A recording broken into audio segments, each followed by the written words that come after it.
남기겠습니다. 하나님께서 예레미야에게 이와 같이 말씀하셨습니다. 오늘 22장 1절의 말씀이죠. 여호와께서 이와 같이 말씀하시되 예레미야에게 사명을 주셨습니다. 어떤 사명이냐? 너는 유다 왕의 집에 내려가서 거기에서 이 말을 선언하여, 이렇게 얘기하고 있습니다. 이제 성전을 나와서 너는 왕궁으로 들어가라는 것입니다. 그 왕궁으로 들어가 하나님의 말씀을 유다 왕과 그리고 유다 모든 신하와 백성들, 이 왕궁을 지나다니는 모든 백성들이 듣게 하라는 것이죠. 그 사명의 구체적인 내용을 2절에 제가 지금 말씀드린 내용입니다. 이르기를 다윗의 왕위에 앉은 유다 왕이여, 너와 내 신하와 이 문들로 들어오는 내 백성은 여호와의 말씀을 들을지니라. 여러분, 우리가 이 상황을 조금만 이해한다면 앞서서 정말 수도 없이 예레미야를 통해서 여호와의 말씀을 들을지어다 하나님의 말씀을 선포했음에도 불구하고 우리는 알고 있지 않습니까? 이 백성이 듣기를 거절합니다. 이들이 그저 듣는 척합니다. 그리고 뒤로는 우상을 숭배하고 죄악 가운데 하나님의 말씀을 아주 우습게 여기고 있었던 백성들입니다. 그럼에도 불구하고 하나님께서는 예레미야에게 하나님의 말씀을 전파라고 했습니다. 선지자적인 사명이죠. 이 선지자의 사명을 감당하다 보니까 여러분 밧솔이라고 하는 당시의 대제사장에게 뺨을 맞고 구타를 당하고 그리고 그가 감금을 당하는 일들까지 정말 어처구니 없는 일들이 벌어졌습니다. 여러분 하나님의 말씀을 전한다고 뺨을 맞습니다. 그리고 멱살을 잡히고 그리고 구금, 감금 상태에 이르기까지 정말로 치욕과 모욕을 당하는 일들을 겪었던 예레미야. 여러분 제사장이 이렇게까지 하니 당시 유다 백성들의 생각은 어떻겠습니까? 하물며 유다의 지도자 왕은 어떻겠습니까? 왕은 듣기 좋은 소리만 듣고 싶은 거예요. 당시에 불의한 선지자들, 정말 가짜 짝퉁 이미테이션 가짜 선지자들의 말만 듣고 아유 이런 일들은 일어나지 않습니다. 예루살렘 성이 회파된다니요. 저 북방에 있는 어떤 민족이 이 나라를 침략할 수 있겠습니까? 그런 일 없습니다. 잘 될 겁니다. 잘 될 겁니다. 오직 거짓된 복만 선포하는 가운데 예레미야의 말은 참 듣기 싫은 소리였죠. 그러니까 너 입 닫아 하고 물리적인 그 무력을 행사하고 있었던 상황인 걸 우리가 알고 있지 않습니까? 자, 그러면서 하나님께서는 이스라엘 백성들에게 너희에게 두 가지 길이 있다. 생명의 길이 있고 사망의 길이 있는데 이제 생명의 길은 너희들이 바벨론에 항복하는 길밖에 없다. 여러분, 지도자 왕의 입장에서는 자, 다른 나라 왕에게 그리고 다른 나라에게 굴복해라, 항복해라 이런 얘기가 참 듣기 싫은 소리이지 않겠습니까? 그런데 예레미야는 하나님의 뜻이 분명했습니다. 너희들이 투항하고 바벨론의 포로의 시절을 보내는 것이 너희들의 죄를 씻을 수 있는 과정임을 알기에 살 길은 하나님 앞에 회개하고 회복할 수 있는 길밖에 없다.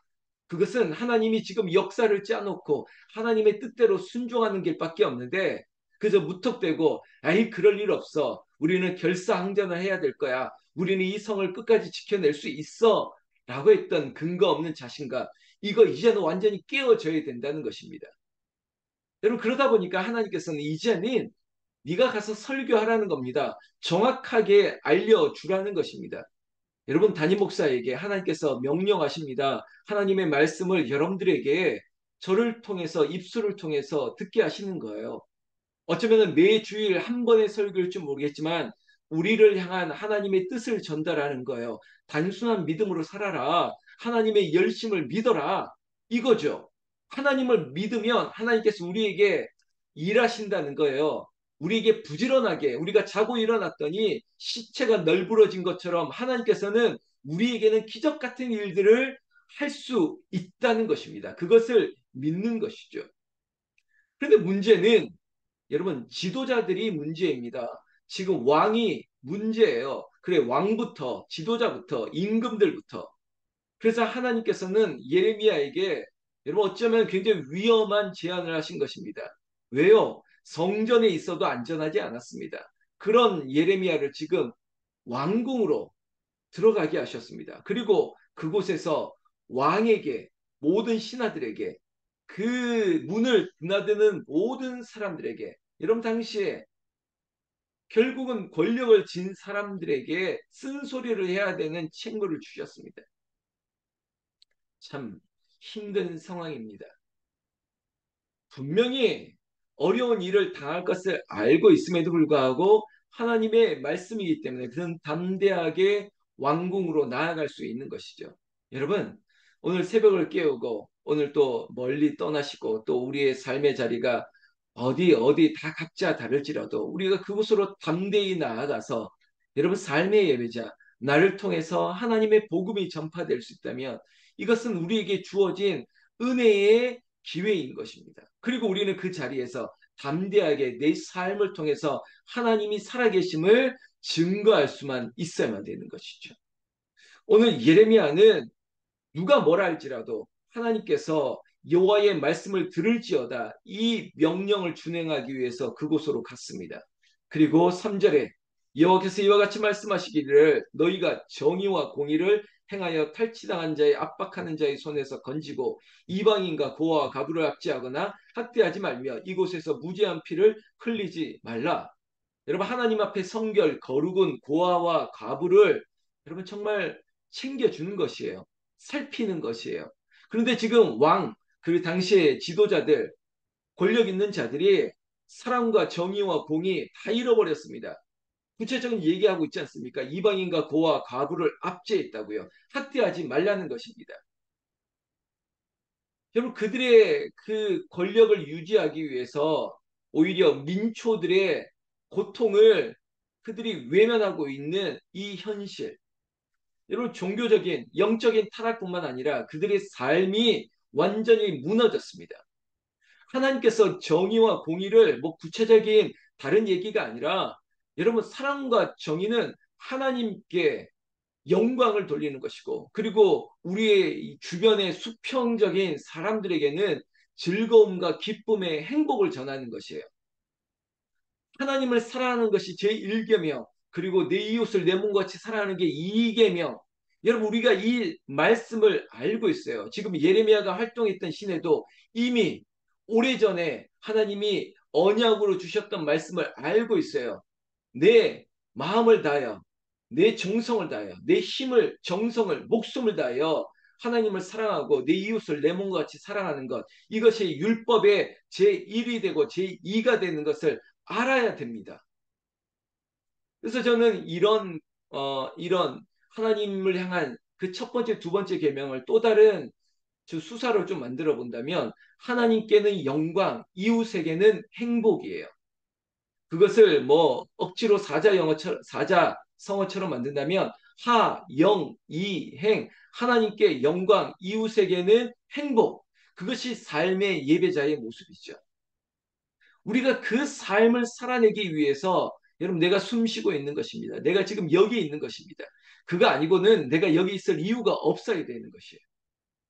지금 예레미야도 마찬가지입니다. 사랑과 정의를 주시는 주 하나님의 공의를 하나님의 그 놀라우신 자비로우심과 긍휼하심과 변함없는 사랑을 전해야 되는 너 지도자들이여 왕이여 신하들이여 모든 백성들이여 들으라.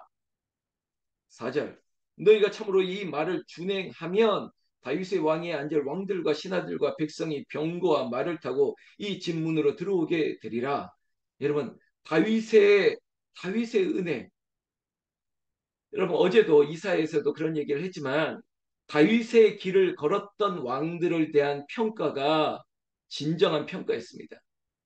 여러분 다윗은 가장 칭찬할 수 있는 수사적인 말이 뭐냐면 하나님 마음에 합한 자라는 말일 것입니다. 하나님 마음에 합하다.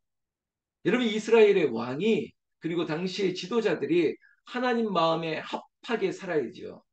여러분 담임 목사가 하나님 마음에 합한 자가 되어야 되고 장로가 권사가 집사가 하나님 마음에 합한 자로 살아가고 그리고 하나님 마음에 합한 것이 뭐냐? 그의 길을 걷는 거예요. 말씀대로 걷는 거예요.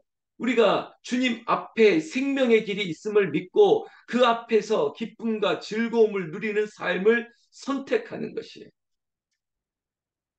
여러분, 새벽을 깨우는 일이 즐거워야만 합니다. 그렇지 않으면 새벽을 깨울 수 없습니다. 여러분, 이것이 우리에게 의무감이나 야 이거 억지로 해야 되는, 마치 공로를 쌓으면 뭔가 있을 것 같은 것, 여러분 우리가 무슨 뭐 그릇에다가 물을 담는 그런 마음이 아니어야 돼요. 이것은 즐거운 일이 돼야 돼요. 그래서 우리가 날마다 기도하는 새벽이라고 하는 말을 만든 것도 날마다 기쁨이 있고 기름 부으심이 있고 기적과 같은 기가 막힌 일들이 있는 새벽이, 새벽에 하나님이 도우신다는 것을 느끼고, 아니 누리고 확신하다 보면 이 새벽이 기쁜 거예요. 그래서 기쁨으로 하는 것, 여러분 어떤 일이든 정말 기쁨으로 즐거움으로 하는 사람을 당해낼 수 없습니다. 정말 그래요. 내가 이 일이 너무 기쁘기 때문에 하는 거죠. 그러면 여러분 피곤하지 않습니다. 여러분 기쁘고 즐거운 일을 하는데 피곤한가요? 그렇지 않아요. 지금 하나님께서는 이스라엘 백성들에게 너희가 여호와의 말씀을 들어라. 그리고 준행하면, 순종하면 하나님께서 다윗의 길을, 다윗의 나라를, 너희들에게 이 나라를 빼앗기지 않게 할 것이다. 지금 4절 마지막 절에 이 집 문으로 들어오게 되리라. 여러분 하나님께서 축복을 약속하십니다. 여러분 지금까지 예레미야를 통해서 너희에게 심판, 멸망을 예고했던 하나님이 마치 이전 것은 기억도 하지 않는 것처럼 돌아오면 너희에게 주리라는 것이에요. 하나님은 정말로 단순하신 분이에요. 우리가 단순한 믿음을 얘기하지만 하나님이 단순하세요. 자녀들의, 당신의 백성들이 회개하면 받아주시겠다는 거예요. 이전 것은 기억도 하지 않습니다. 너희가 이 집문으로 들어오리라. 근데 5절 말씀 보십시오. 그러나 여러분 너무 단순하시죠. 하나님도 이 말을 듣지 아니하면, 너희가 이 말을 듣지 아니하면, 그러면 여러분 우리의 믿음도 좀 단순하면 되지 않습니까? 그래 이 말을 들으면 아닙니까? 그래 말씀대로 살면, 주님 앞에 나오면, 기도하면 된다. 이 신앙, 이렇게 살아가면 되는 거 아닙니까? 5절 말씀에 그러나 너희가 이 말을 듣지 아니하면 내가 나를 두고 맹세하노니 이 집이 황폐하리라. 여호와의 말씀이니라. 준행하면 집으로 들어오고 준행하지 않으면 너희들이 이 집이 황폐하리라. 여러분 우리가 답을 아는데 그 답을 알고도 쓰지 않는다? 아 이거 안 되죠. 여러분 복 받는 길을 알려줬는데 아우 저는 필요 없습니다. 이렇게 가는데 여러분 어떡합니까? 어떡하라고요? 알려주셨는데 6절 말씀에 여호와께서 유다 왕의 집에 대하여 이와 같이 말씀하시니라. 내가 네게 길르앗 같고 레바논의 머리이나 내가 반드시 너로 광야와 주민이 없는 성읍을 만들 것이니라. 여러분 준행하지 아니하면, 순종하지 아니하면, 말씀대로 살지 아니하면 네가 아무리 지금의 화려한 궁전에 아름다운 곳에 뭐 길르앗 같겠고 레바논의 머리 같으나 이런 것들이 한마디로 얘기하면 지금은 화려하고 안전하고 좋을지 모르겠으나 그것들이 다 파멸하고 없어질 것이라는 거예요. 마치 7절 내가 너를 파멸할 자를 준비하리니, 여러분 바벨론을 얘기하겠죠. 그들이 각기 손에 무기를 가지고 내 아름다운 백향목을 찍어 불에 던지리라. 여러분 성전을 어떤 나무로 만들었죠? 백향목을 가지고 만들었지 않습니까? 가장 당시에 좋은 나무. 우리로 한다면 뭐 향나무 뭐 이런 걸로 지었지 않습니까? 가장 좋은 것으로. 그런데 그게 아름다운 불에 찍어 버려질 것이라는 겁니다. 여러분 저는 요즘 뉴스에 그 글로벌 해외 뉴스에 등장하는 하와이 섬 얘기 있지 않습니까? 여러분 지금 사망자의 숫자를 걷잡을 수 없이 이제 늘어날 수밖에 없는 상황입니다. 왜냐하면 실종자들이 하나하나 이제는 찾아낼 것이니까. 여러분 하와이 다녀오셨습니까? 하와이 하와이 가봤나, 하와이. 여러분, 저는 하와이 가봤습니다. 북옥 하와이. 북옥 하와이. 여러분, 북옥 하와이도 좋던데, 하와이는 얼마나 좋겠습니까? 근데 그 아름다운 섬이, 마우이 섬이, 여러분, 우리가 뉴스로, 사진으로 봤지만, 잿더미가 됐습니다. 죽은 시체들이 발견되는데 형체를 알아볼 수 없을 정도로. 여러분, 그 아름다운 땅이 잿더미가 된 것을 보면서, 제가 오늘 이 본문을 읽으면서 준비하면서 아, 여러분 예루살렘 성전은 너무나도 아름다운 집이에요. 건물입니다. 백향목으로 그리고 금딱지가 여기저기 붙여 있는 정말 가장 아름다운 건물일 수 있습니다. 그러나 하나님이 떠난 건물은 의미가 없습니다.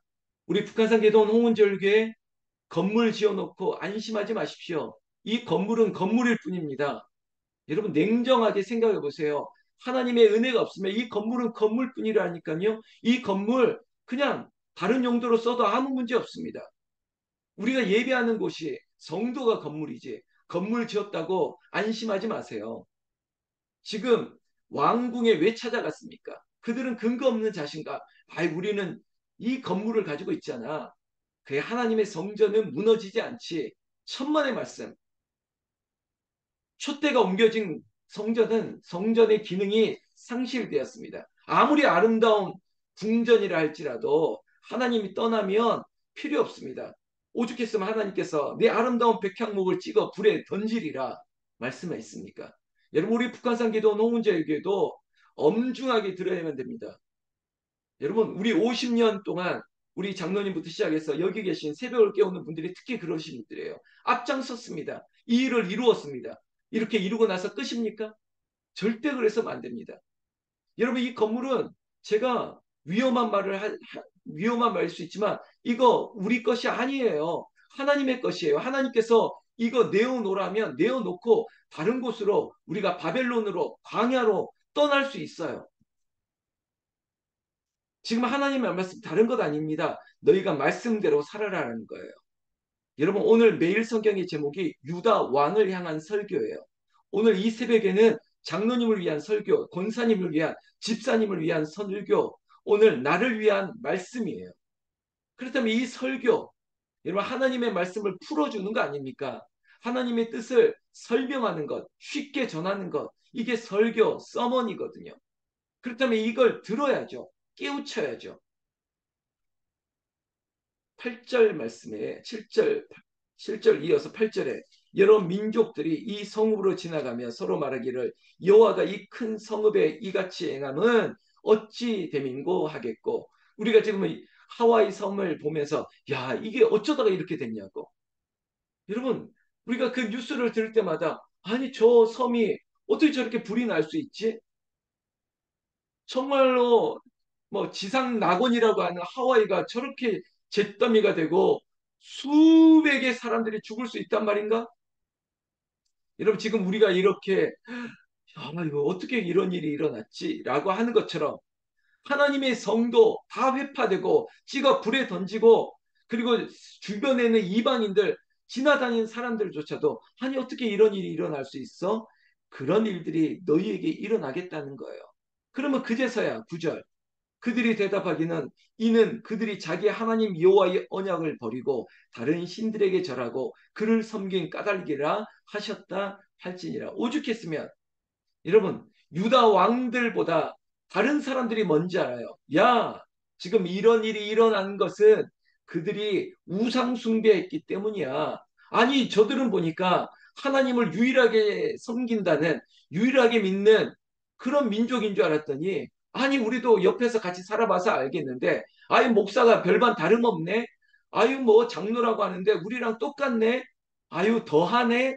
만약에 이런 평가를 받아왔더라면 여러분 이 건물이 이 교회가 이 성전이 이 예루살렘 성이 망하는 게 당연한 것이죠. 지금 구절은 그 말인 거예요. 야 이들이 이런 일이 어찌 됨인가? 아이 우리가 봐도 딱 알겠네. 우상숭배 다른 신들에게 절하면서 그들을 섬긴 까닭이 아니겠느냐?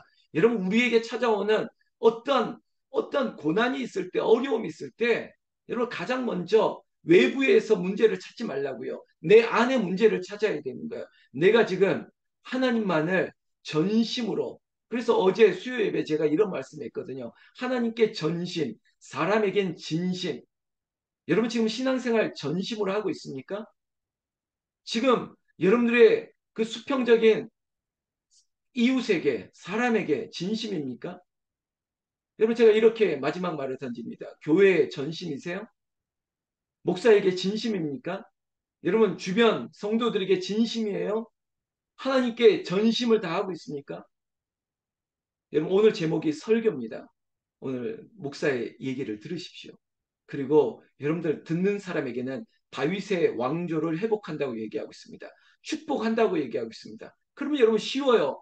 아, 기분 나쁘게 듣지 마세요. 아, 나는 이 길로 가겠다. 아멘 하면 축복이 시작된다고요. 이렇게 단순한데 뭘 그렇게 복잡합니까? 오늘 말씀을 들을지어다. 말씀을 듣고 시작하는 여러분들의 하루가 복되고 은혜가 가득하기를 나는 예수님의 이름으로 축원합니다. 기도하겠습니다.